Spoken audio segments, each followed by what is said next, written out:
بسم اللہ الرحمن الرحیم۔ السلام علیکم every one, welcome back again, make sure subscribe my channel. آج ہم بات کریں گے پہلے باب کا 9واں واقعہ، حضرت عمر رضی اللہ عنہ کا قصہ۔ حضرت عمر رضی اللہ عنہ جن کے پاک نام پر آج مسلمانوں کو فخر ہے اور جن کے جوش ایمانی سے آج 1300 برس بعد تک کافروں کے دلوں میں خوف ہے، اسلام لانے سے قبل مسلمانوں کے مقابلہ اور تکلیف پہنچانے میں بھی ممتاز تھے۔ نبی کریم صلی اللہ علیہ وسلم کے قتل کے در پہ رہتے تھے۔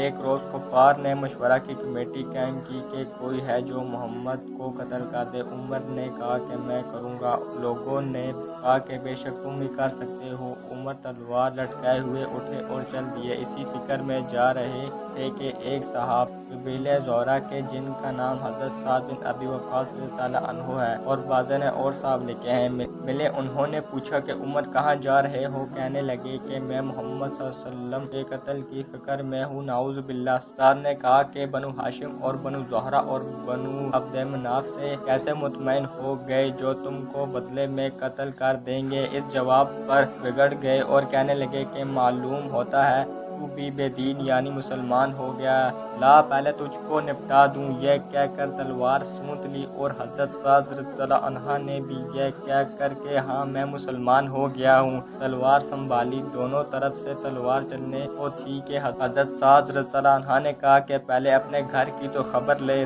تیری بہن اور بہنوئی دونوں مسلمان ہو چکے ہیں۔ یہ سننا تھا کہ غصے سے بھر گئے اور سیدھے بہن کے گھر گئے۔ وہاں حضرت خباب رضی اللہ عنہ جن کا ذکر نمبر 4 پر گزرا، کواڑ بند کیے ہوئے ان دونوں میاں بیوی کو قرآن شریف پڑھا رہے تھے۔ حضرت عمر نے کواڑ کھلوائے۔ ان کی آواز سے حضرت خباب رضی اللہ عنہ تو جلدی سے اندر چھپ گئے اور صفہ بھی جلدی میں باہر ہی رہ گیا جس پر آیات قرآنی لکھی ہوئی تھی۔ ہمشیرہ نے کواڑ کھولے۔ حضرت عمر کے ہاتھ میں کوئی چیز تھی جس کو بہن کے سر پر مارا، جس سے سر سے خون بہنے لگا اور کہا کہ اپنی جان کی دشمن تو بھی بددین ہو گئی۔ اس کے بعد گھر میں آئے اور پوچھا کہ کیا کر رہے تھے اور یہ آواز کس کی تھی؟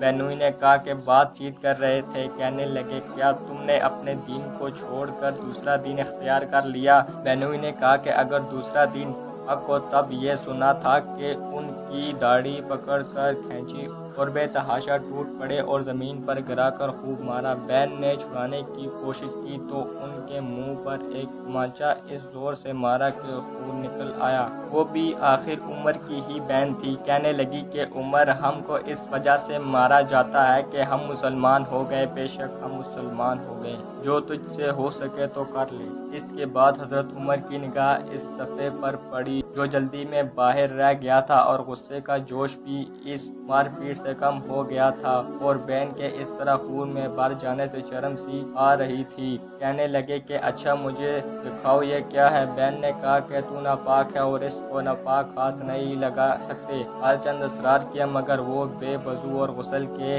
دینے کو تیار نہ ہوئی۔ حضرت عمر نے غسل کیا اور اس کو لے کر پڑھا۔ اس میں صورت لکھی ہوئی تھی، اس کو پڑھنا شروع کیا تک پڑھا تاکہ حالت ہی بدل گئی۔ کہنے لگے کہ اچھا مجھے بھی محمد صلی اللہ علیہ وسلم کی خدمت میں لے چلو۔ یہ الفاظ سن کر حضرت خباب رضی اللہ عنہ اندر سے نکلے اور کہا کہ اے عمر تجھے خوشخبری دیتا ہوں کہ کل شب شبنبا میں حضور اقدس صلی اللہ علیہ وسلم نے دعا مانگی تھی کہ یا اللہ عمر اور ابو جہل میں جو تجھے زیادہ پسند ہو اس سے اسلام کو قوت عطا فرما۔ یہ دونوں قوت میں مشہور تھے۔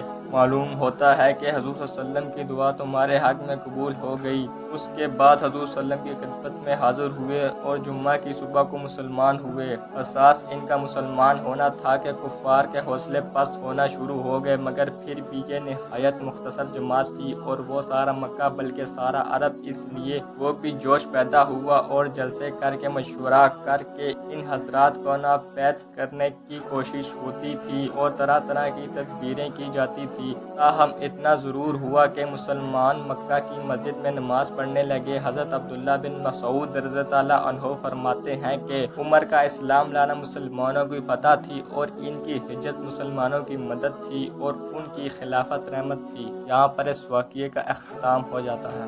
تو فرینڈس آج کے لیے اتنا ہی، ملیں گے نیکسٹ ویڈیو میں، تب تک کے لیے اللہ حافظ۔